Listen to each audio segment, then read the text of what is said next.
Assalamualaikum warahmatullahi wabarakatuh. Selamat datang di kelas Bu Endah ya. Pada kesempatan kali ini kita akan sharing mengenai konsep dasar statistik dan biostatistik.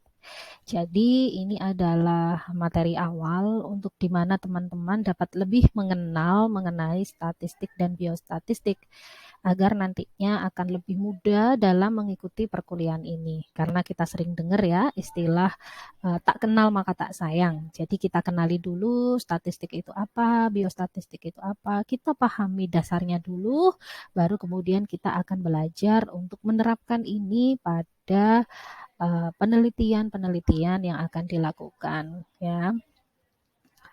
Jadi pada hari ini nanti kita akan membahas beberapa hal khususnya ya, yaitu ada 6 overview-nya pembelajaran kita hari ini. Yang pertama adalah pengertian statistik dan biostatistika. Yang kedua adalah sejarah perkembangan statistika. Yang ketiga adalah tujuan dari statistika. Yang keempat ada manfaat. Kemudian yang kelima ada tahapan-tahapan dalam penggunaan statistika. Kemudian yang terakhir kita akan belajar mengenai ruang lingkup dari statistika itu sendiri ya teman-teman. Jadi diharapkan setelah pertemuan ini nanti teman-teman dapat meningkat pemahamannya mengenai dasar-dasar dari statistika. Oke, next kita akan masuk ke dalam pengertian statistik dan biostatistik.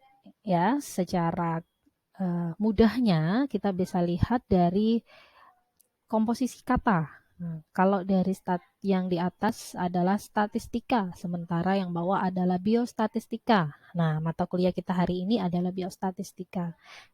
Namun, biostatistika ini adalah salah satu dari turunan ilmu statistik.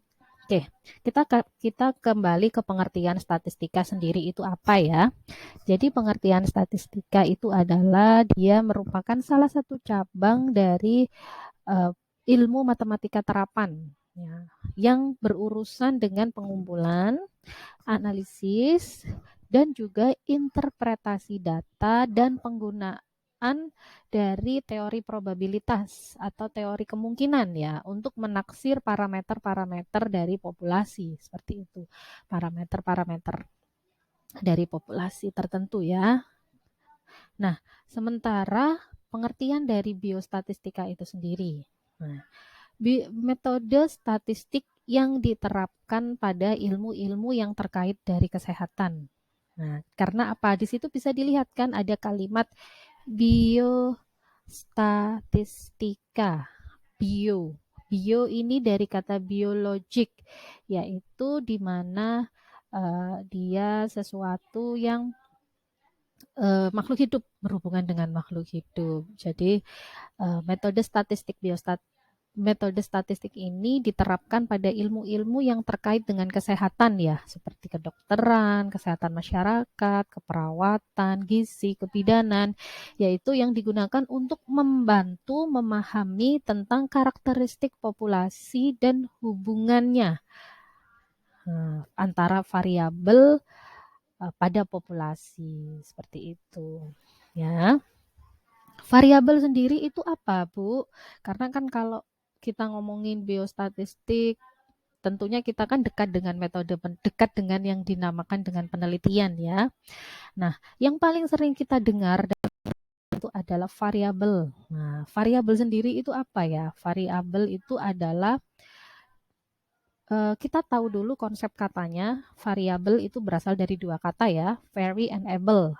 Vary itu berarti dia uh, vary itu artinya dia berubah, sementara able itu artinya dapat. Jadi variable itu adalah sesuatu yang dapat dirubah. Nah, sesuatu yang dapat dirubah dan diberi nilai. Dirubahnya ini bagaimana maksudnya, Bu? Jadi dia bisa diberi nilai, bisa baik secara kuantitatif, secara angka, ataupun secara kualitatif seperti huruf. Nah, Misal nih contohnya kayak misalnya variabel tekanan darah. Nah, tekanan darah ini kan bisa dalam angka, bisa juga dalam kata-kata atau kuantitatif ya. Kalau atau kualitatif. Nah, kalau kuantitatif itu berarti seperti gini.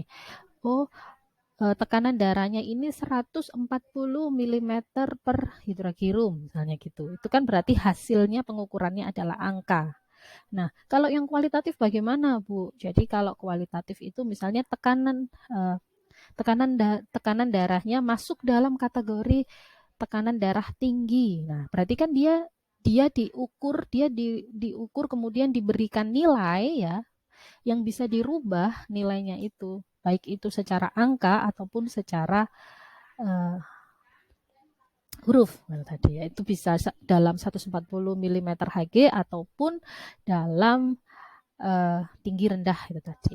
Seperti itu ya. Jadi konsep yang harus kita pahami itu adalah biostatistik, statistik, penelitian.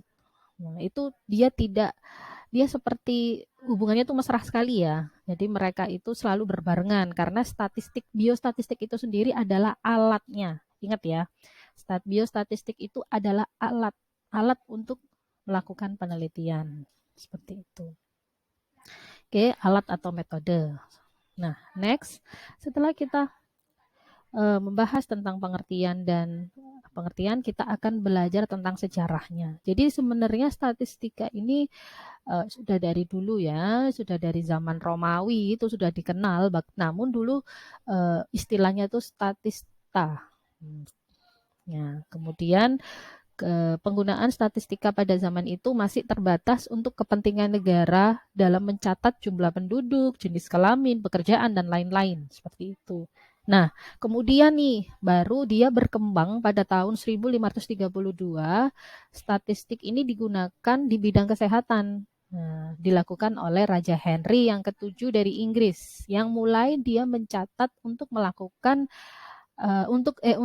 pencatatan kematian penduduk seperti itu ya perkembangannya gitu. Jadi dia udah sejak lama nih sejak zaman Romawi statistik itu sudah ada seperti itu. Oke, next.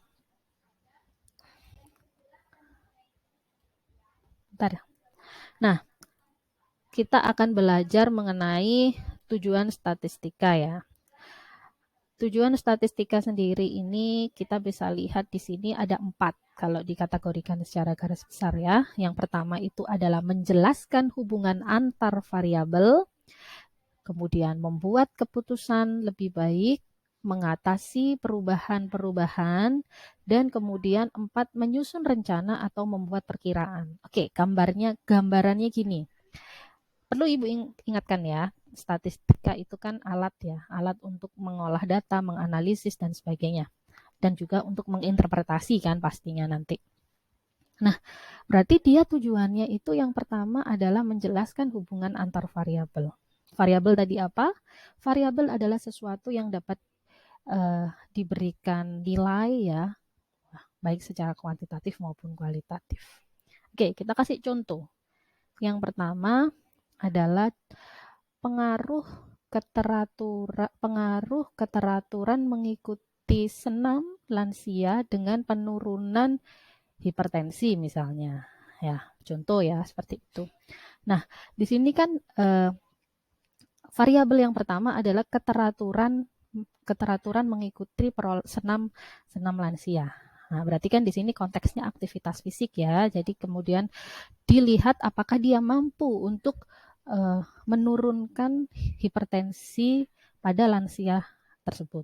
Nah, bagaimana sih kita bisa membuktikan apakah benar itu bisa mampu menurunkan? Apakah benar itu berpengaruh? Nah, kita bisa menggunakan statistik ya teman-teman, untuk mengetahui untuk membuktikan apakah itu benar-benar bisa mempengaruhi senam lansia terhadap hipertensi. Oke. Nah, dengan prosedur-prosedur tertentu yang akan kita pelajari di belakang ya. Kemudian hasilnya itu akan membuat keputusan lebih baik. Jadi, misal nih, oh ternyata memang senam lansia itu mampu menurunkan hipertensi, misalnya gitu. Nah, berarti ke depan para lansia ini harus ditingkatkan lagi nih. Maka dijadikan kebijakan senam lansia di desa X 1 minggu sekali dan wajib dilakukan. Misalnya kan seperti itu ya, kayak gitu. Makanya bisa membuat keputusan yang lebih baik. Kemudian mengatasi perubahan-perubahan. Oh, saat ini misalnya eh, mengikuti senam lansia orang-orang saat ini itu sebenarnya kepingin hipertensinya turun, nggak gitu. Tapi apa yang bisa dilakukan ya kan kalau hanya pola makan itu kan sulit, misalnya gitu. Makanya dicoba dengan melakukan senam misalnya. Jadi dilihat apakah itu akan mampu merubah. Selain itu datanya tadi, misalnya nih pada tahun ini hipertensi bisa menurun karena eh, senam. Kemudian ternyata nanti tiga tahun sampai 5 tahun ke depan itu nggak bisa karena hipertensinya itu sudah hipertensi yang akut, hipertensi yang kronik, atau hipertensi yang sudah tidak bisa dengan itu, harus dengan pengobatan, harus dikombin. Berarti dia harus melakukan kombinasi. Oh, dia harus melakukan penelitian eksperimen misalnya seperti itu. Nah, statistik ini gunanya itu untuk memprediksi perubahan-perubahan yang terjadi. Oh, ini angkanya kok terus meningkat ya. Hipertensi ini meningkat ya. Meskipun dia sudah melakukan senam tapi ternyata kok masih masih tinggi ya. Oh, bisa jadi ini harus ada kombinasi terapinya seperti itu. Nah, kemudian yang 4 itu untuk menyusun rencana atau membuat perkiraan. Ini hampir sama ya teman-teman dengan poin 2 dan 3. Jadi setelah ada hasil dari statistik tersebut, hasilnya tadi dapat membantu menyusun rencana atau membuat perkiraan langkah-langkah yang tepat untuk menyelesaikan suatu masalah. Seperti itu. Oke, next kita akan bahas tentang manfaat statistika itu sendiri ya. Manfaat statistika ini kita bagi dalam beberapa. Jadi kita bisa lihat dalam kehidupan sehari-hari itu seperti apa, untuk penelitian ilmiah dia bagaimana, dan untuk ilmu pengetahuan sendiri itu seperti apa. Ya, dalam kehidupan sehari-hari, statistika itu mempunyai peran sebagai penyedia bahan atau keterangan dari berbagai hal untuk diolah dan ditafsirkan seperti itu. Jadi dalam hal kehidupan sehari-hari, dia ini sebagai penyedia lah, memberikan bahan. Oh, ini loh kondisinya seperti ini. Kayak gitu ya. Kemudian di penelitian ilmiah, statistika mempunyai peran sebagai penyedia alat untuk mengemukakan ataupun menemukan kembali keterangan yang seolah tersembunyi dalam angka. Nah, Jadi gini, kalau kita ngomongin pengumpulan data ya, kita punya data nih. Kita punya data. Nah, data ini kalau tidak kalian olah dengan statistik misalnya, tidak kalian lakukan uji, itu dia hanya sebatas angka. Sebatas ini loh data. Contohnya nih ya, misalnya. Oke, ibu-ibu yang mengikuti senam lansia itu ada 15 orang. Nah, kemudian tensinya dari 140 menjadi dari 160 menjadi 140. Cuma dicatat seperti itu saja. Nah, kalau seperti itu dia hanya data, dia hanya angka. Ya kan teman-teman. Tapi kalau dengan statistik, kalian melihat fenomena dari data-data tadi. Oh, ternyata yang senamnya rutin itu hipertensinya akan turun. Oh, dengan senam yang seminggu 2 kali itu dia hanya mampu menurunkan sekian persen. Nah, itulah yang dimaksud dengan statistik. Dia bisa melihat fenomena dalam setiap angka. Jadi dia itu ibaratnya itu mengolah ya, mengintervensi, bukan mengintervensi, mengolah data untuk dijadikan informasi. Seperti itu ya, teman-teman. Kemudian di ilmu pengetahuan, statistik mempunyai peran sebagai peralatan analisis. Nah, ini cocok sama yang Ibu sampaikan tadi kan ya. Jadi dari penelitian tadi ada nih dia hanya sebatas data. Kemudian dia diolah. Akhirnya dia akan menjadi ilmu pengetahuan baru. Oh, ternyata orang yang lansia yang senam seminggu 2 kali itu hipertensinya lebih cepat turun daripada lansia yang hanya senam dalam 1 minggu sekali. Nah, itu kan jadi ilmu pengetahuan baru. Seperti itu ya manfaatnya statistika, teman-teman. Selanjutnya yang kita pelajari adalah tahapan-tahapan dari statistika itu sendiri. Perlu diingat ya, dalam melakukan statistik itu kita akan melewati 5 langkah. Dan 5 langkah inilah yang akan kita pelajari selama 1 semester ini, teman-teman. Jadi bagaimana sih cara mengumpulkan data yang tepat, yang sesuai, dengan apa saja sih alat yang dibutuhkan. Nah, seperti itu. Kemudian penyusunan data. Penyusunan data itu gini, gampangnya kalau misalnya kalian sudah dapat data, ini mau saya apain? Biar nanti bisa disajikan dalam bentuk data. Misalnya nih penyusunan data itu yang ada sebagian besar rata-rata itu ada 4 ya, yang disebut dengan editing, coding, kemudian tabulating, kemudian biasanya scoring. Mohon maaf, yang pertama itu adalah editing, coding, scoring, yang terakhir tabulating. Editing itu bagaimana? Jadi misal gini nih teman-teman, kalian sudah dapat nih data, kemudian kalian mengedit dulu, kemudian kalian akan memverifikasi lah mana yang sudah terisi penuh kuesionernya, mana yang belum, itu yang disebut dengan editing. Sampai dengan kalian nanti melakukan tabulating. Tabulating itu memasukkan data ke dalam tabel-tabel. Itu akan kita pelajari di semester ini ya. Jadi selanjutnya adalah penyajian data. Jadi setelah kalian melakukan tabulating, kalian memasukkan dalam tabel, kan kalian akan menyajikan data.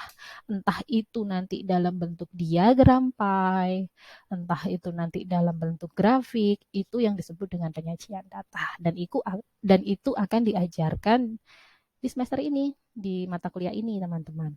Kemudian yang keempat adalah analisis data. Analisis data ini yang nantinya melakukan hubungan atau melakukan uji hubungan ataupun uji pengaruh ataupun hanya sebatas menggambarkan ya dengan menggunakan bantuan statistik seperti itu. Kemudian yang terakhir adalah interpretasi. Jadi misalnya dari hasilnya tadi diinterpretasikan. Misalnya hasilnya itu ada hubungan, interpretasinya seperti apa? Ada pengaruh ya tadi. Interpretasinya ada pengaruh keteraturan mengikuti senam dengan penurunan tekanan darah pada lansia. Misalnya seperti itu. Itu yang dimaksud seperti itu ya. Itu tahapannya. Jadi ini semua nanti akan kita pelajari di selama 1 semester ini. Jadi nantinya setelah pelajaran statistik kalian udah bisa tahu nih kalau bakti nanti kalian tugas akhir ataupun skripsi dan kalian sudah menentukan penelitiannya apa, metode penelitian yang kalian tentukan bagaimana, itu dibantu dengan menggunakan alat statistik ini. Seperti itu ya.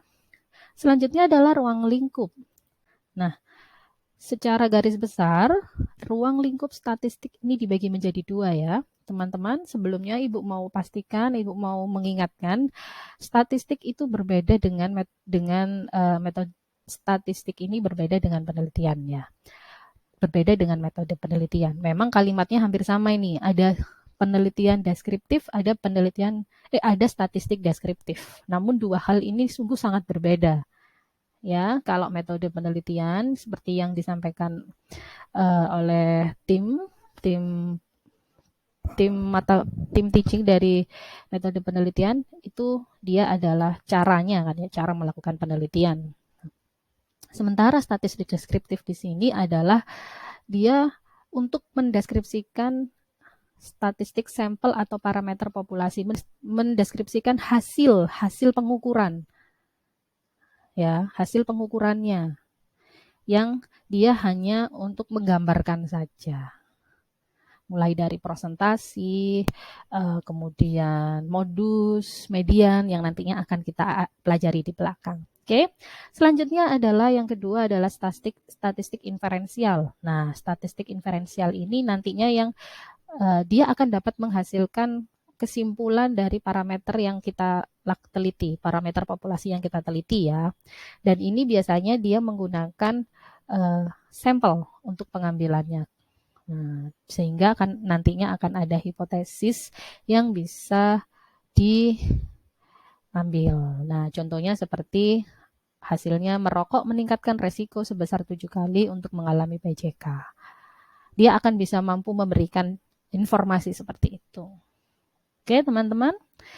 Itu ya untuk ruang lingkup yang akan kita pelajari. Jadi ada deskriptif dan juga ada inferensial, di mananya nanti akan ada sendiri-sendiri ya.